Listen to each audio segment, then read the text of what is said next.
Good evening, good evening, good evening. कैसा रहा बेटा आज का पेपर? आज का कंपनी लॉ का पेपर बच्चों, कमजोर दिल वाले इस वीडियो को ना देखें। कंपनी लॉ का पेपर आईसीएसआई ने बहुत अच्छा पूछा।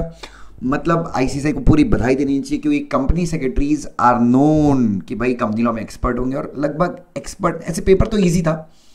ईजी मतलब जिस 60-70 मार्क के क्वेश्चन तो ऐसे थे जो कोई भी इंसान सॉल्व कर सकता था। ठीक है, और मतलब जिसने डिटेल में पढ़ा वो 70 मार्क का सॉल्व कर सकता था। और रेस्ट मतलब उन बच्चों का रिजल्ट तो डेफिनेटली आरआईपी हो जाएगा जिन बच्चों ने कंपनी लॉ के एग्जाम के एक दिन पहले मैराथन देखा है इंस्टेड ऑफ सेल्फ स्टडी। मतलब उन्होंने प्रोविजंस को ऊपर ऊपर से पढ़ा है, डीपली नहीं पढ़ा है। सो डीपली प्रोविजन ना पढ़ने का मैं आपको नुकसान इस टॉपिक में, इस वीडियो में बताऊंगा। और बहुत सारे बच्चे जो कंपनी लॉ के पेपर को लाइटली लेते हैं, दिल जो हैप्पीली बोलते हैं कि सर मैं तो ठीक है ऊपर ऊपर से पढ़ के चला जाऊंगा, उन बच्चों को मतलब मैं बता दूं आईसीएसआई बिल्कुल आप प्रिपरेशन कर लेना कि आपके 20 से 25 मार्क्स से ज़्यादा नहीं आने वाले कंसीडरिंग द पेपर। क्योंकि यार एक चीज़ याद रखो, कंपनी सेक्रेटरी बन के अगर तुमको करोड़ों कमाना है ना, तो कंपनी लॉ में तो तुम्हारा एक्सपर्टीज होना चाहिए ना यार। तुम उसी को अगर सीरियस नहीं लोगे तो बात कहाँ से बनेगी? मतलब 250 300 घंटे लोग कंपनी लॉ पढ़ते हैं सीएस एग्जीक्यूटिव में, 200 क्वेश्चन आंसर की राइटिंग प्रैक्टिस करते हैं, तो दे डिजर्व एन अवार्ड। सो बच्चों ये वीडियो देखिए। इस वीडियो में प्लीज अगर आपको लगता है कि ये वीडियो नहीं देखना है तो मेरी तरफ से कोई रिकमेंडेशन नहीं है ये वीडियो देखने की।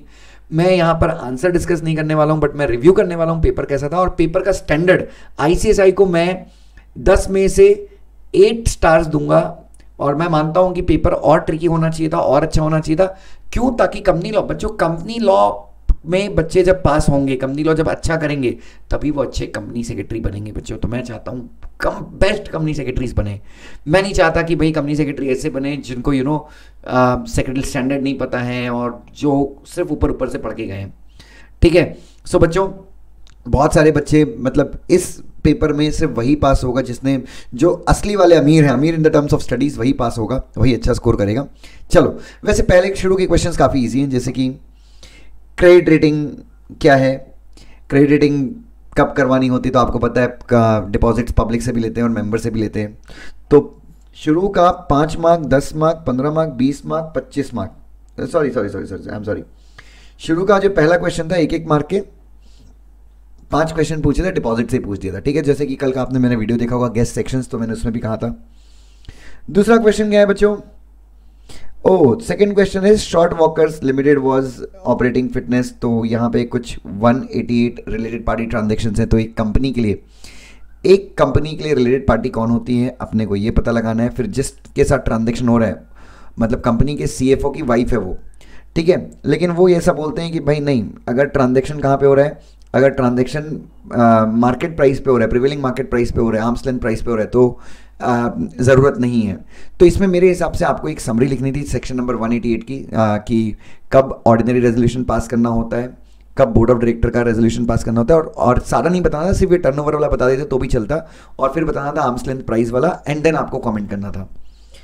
उसके बाद स्टेट द प्रोविजन ऑफ, बच्चों ये तो मतलब आईसीएसआई ने आपके मुंह पे एकदम इजी क्वेश्चन दे दिया यार। सेक्शन नंबर 63, क्या बोनस डिविडेंड है, क्या बोनस डिविडेंड की जगह पे दिया जा सकता है? ये बहुत सिंपल सा क्वेश्चन था, तो मेरे ख्याल से वहाँ पे तो आपको इजीली दे सकते हैं बच्चों। अमर आकाश, अच्छा ये कंपनी, ये क्वेश्चन में शायद बहुत लोग कंफ्यूज होंगे, बट यहाँ पे इफ़ यू कुड सी, ये क्वेश्चन ऐसा था कि ये तीनों एक कंपनी के मालिक थे, और इन्होंने एक ओनर्स ऑफ कॉफ़ी एस्टेट इन मुन्नर, ये कॉफ़ी एस्टेट के मालिक थे मुन्नर में, और उन्होंने एक नई कंपनी बनाई Mandoli coffee estate private limited, और उन्होंने अपनी कॉफ़ी एस्टेट को किसको ट्रांसफ़र कर दिया? कंपनी को।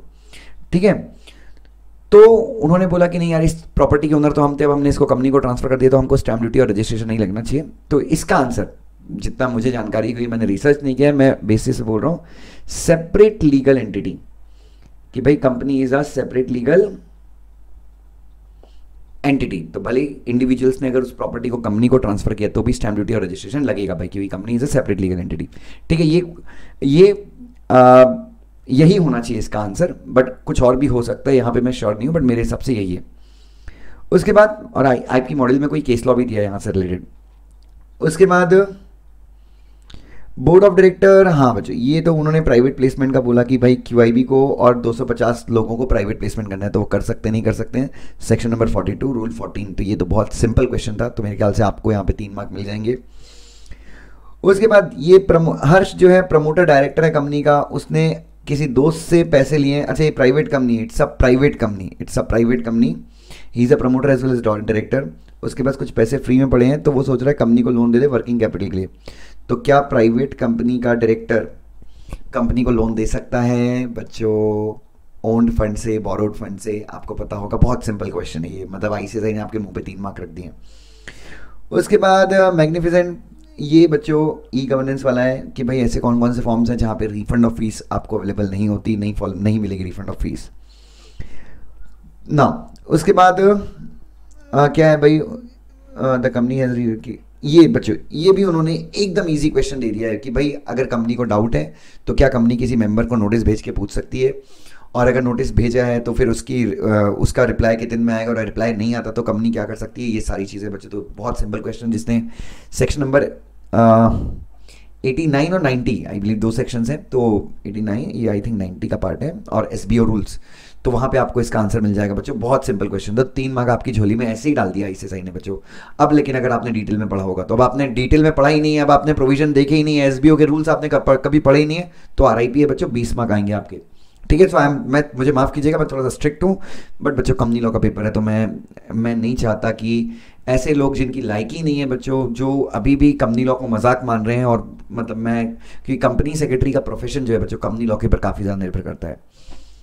उसके बाद बच्चों यूएसए के बारे में पूछा उन्होंने कि यूएसए में जैसे इंडिया में पार्लियामेंट बनाता है, तो यूएसए में जैसे आप सबको पता है वहाँ पे स्टेट्स के पास होता है लॉ बनाने का, तो ये जो ग्लोबल डेवलपमेंट वाला चैप्टर है वहाँ पे इसका क्लियर जिक्र लिखा हुआ है बच्चों।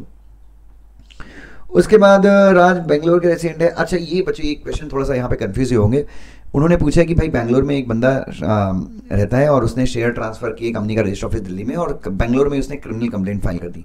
ठीक है, अगर ऐसा क्वेश्चन आता है तो आपको यहाँ पे लिखना है, मतलब अगर मैं होता, ठीक है, तो यहाँ पे यही लिखोगे क्रिमिनल कंप्लेंट फाइल हो सकती है, बट कंपनीज एक्ट में ही रेमेडी दी गई है कि अगर शेयर ट्रांसफर टाइम पे नहीं हो रहा है तो क्या करना चाहिए। कौन से सेक्शन में remedy?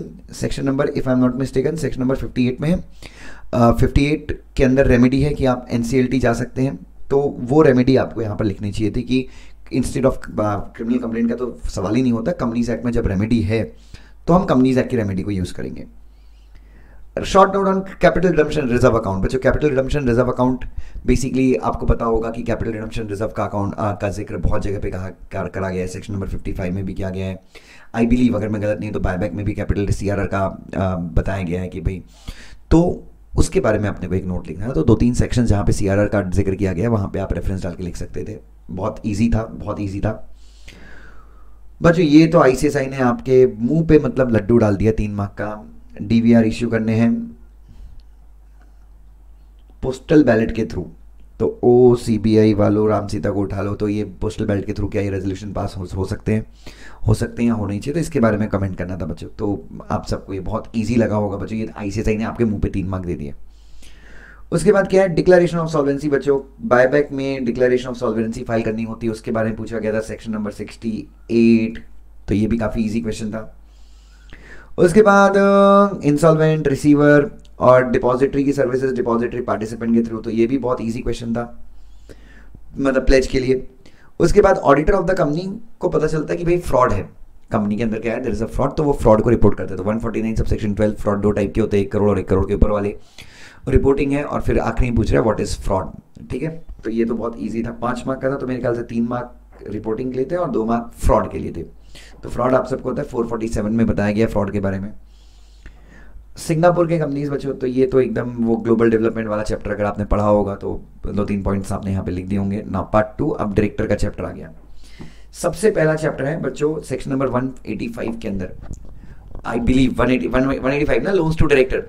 So loans to director से रिलेटेड है कि भाई हाउसिंग लोन कंपनी देना चाहती है डायरेक्टर को। अब आपको पता है लोन्स टू 185 के अंदर बताया गया है कि ऐसे कौन कौन से केसेस हैं जहाँ पे nothing in this section shall apply, तो वहाँ पे है आप सारे एम्प्लॉइज़ को दे सकते हो, मतलब जो एम्प्लॉइज़ के लिए पॉलिसी उस पर दे सकते हो, या फिर डायरेक्टर के लिए पॉलिसी बना रहे हो तो स्पेशल रेजोल्यूशन, मतलब स्पेशल पॉलिसी बना रहे हो डायरेक्टर के लिए लोन देने के लिए स्पेशल रेजोल्यूशन, तो ये वहाँ पे आपका आंसर है।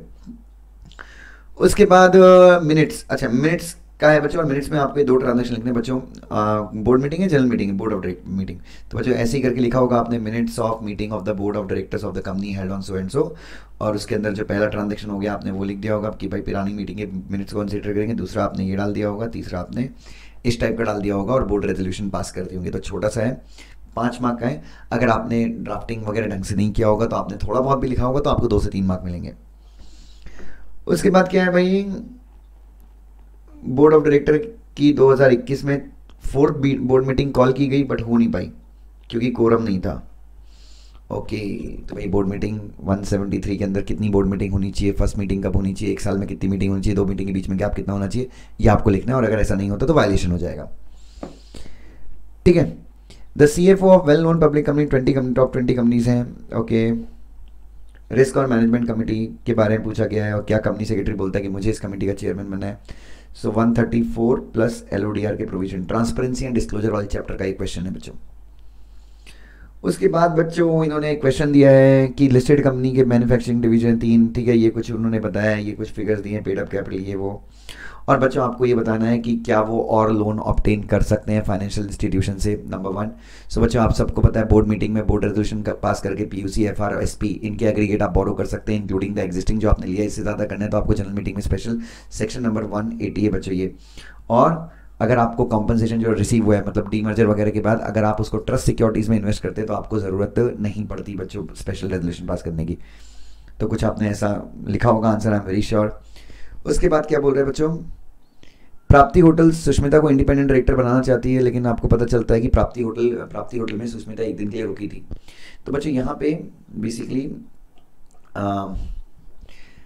Ordinary course of business, company के ऑर्डिनरी कोर्स ऑफ बिजनेस में अगर आपने कंपनी के साथ कोई ट्रांजेक्शन किया है तो इससे आपकी इंडिपेंडेंस का इफेक्ट नहीं पड़ता।